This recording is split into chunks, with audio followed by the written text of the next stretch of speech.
तो one nation one election ये bill सदन के पटल पर रख दिया गया है। कानून मंत्री अर्जुन राम मेघवाल ने वहां पर ये बिल रखा, उसे इंट्रोड्यूस किया और उसके बाद आपने देखा जो वहां पर अनुमति दी गई थी अलग अलग पार्टी के नेताओं को, उन्होंने भी अपनी बात रखी है। तो सत्ता पक्ष के लोगों ने इसका समर्थन किया है और अब वहां पर आप देख रहे हैं सदन में इसको लेकर जो चर्चा हुई थी अब वोट डिवीजन की बात आ रही है। चूंकि ये बिल जो इंट्रोड्यूस किया गया उसको लेकर अब यहां पर यह तय किया जाएगा। और बता दें आपको कि एक बड़ी खबर यह भी है कि इसे जेपीसी में भेज दिया गया है, यानी ज्वाइंट पार्लियामेंट्री कमेटी में भेजने का प्रस्ताव रखा गया कानून मंत्री की तरफ से।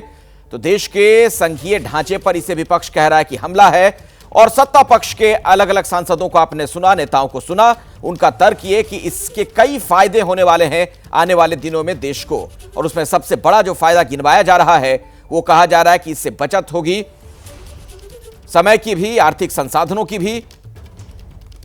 तो अभी की बड़ी खबर आपको बता दें, अर्जुन राम मेघवाल ने यह बिल पेश किया और इसका प्रस्ताव रख दिया गया। सदन में बिल को स्वीकार करने पर अब वोटिंग होनी है, वोट डिवीजन होना है और इसी के लिए लॉबी वगैरह वहां पर खाली करवाई गई है। आप सुन रहे थे लोकसभा अध्यक्ष को, उन्होंने अब इसकी व्यवस्था दी है।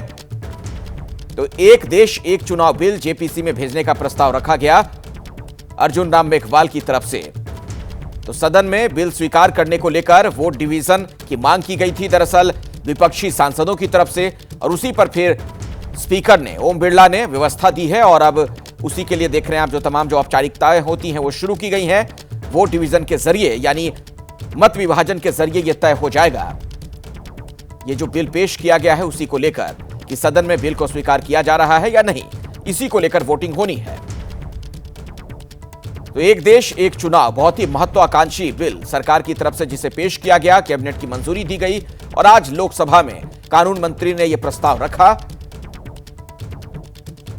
और प्रस्ताव रखने के बाद अब इस पर वोट डिवीजन की जो प्रक्रिया होती है वो शुरू की गई है। तो अपने दर्शकों को बता दें कि यह बहुत ही महत्वपूर्ण बिल और इस विधेयक को संविधान में 129वें संशोधन के तौर पर रखा जा रहा है।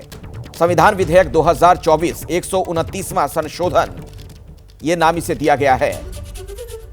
इसी को लेकर वहां चर्चा भी हुई, संक्षिप्त चर्चा।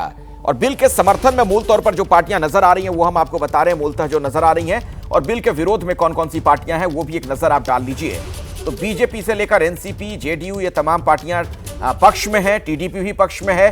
विरोध में कांग्रेस है, लेफ्ट पार्टीज हैं, आरएसपी है, समाजवादी पार्टी है, टीएमसी है, एआईएमआईएम है, आम आदमी पार्टी है, बीएसपी है।